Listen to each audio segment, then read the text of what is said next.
প্রিয় প্রাক্তন শিক্ষার্থীবৃন্দ, সবাইকে আন্তরিক শুভেচ্ছা ও অভিবাদন। আমরা এক ঐতিহাসিক মুহূর্তের সম্মুখীন হতে যাচ্ছি।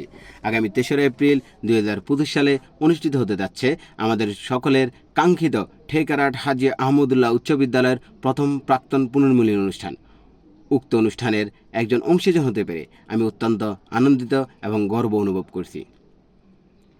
আমি ২০১৩ সালে ঠেকারহাট হাজী আহমদুল্লাহ উচ্চ বিদ্যালয় থেকে এসএসসি পাশ করে ঢাকা বিশ্ববিদ্যালয় থেকে পড়াশোনা সম্পন্ন করেছি। আমাকে উক্ত পুনর্মিলনী অনুষ্ঠানের আহ্বায়ক কমিটির সদস্য এবং প্রচার ও প্রকাশনা কমিটির আহ্বায়ক হিসেবে দায়িত্ব অর্পণ করা হয়েছে। আমি চেষ্টা করেছি আমার উপর অর্পিত দায়িত্ব সম্পূর্ণরূপে পালন করার। এর ধারাবাহিকতায় আপনাদের সকলের প্রতি উদাত্ত আহ্বান থাকবে, আপনারা আগামী ২০ মার্চ ২০২৫ সালের মধ্যে রেজিস্ট্রেশন সম্পন্ন করে আমাদের উক্ত অনুষ্ঠানকে আরও বেশি প্রাণবন্ত ও প্রাণোজ্জ্বল করে তুলবেন। আপনাদের সকলের প্রতি আন্তরিকভাবে কৃতজ্ঞতা এবং ধন্যবাদ জ্ঞাপন করছি।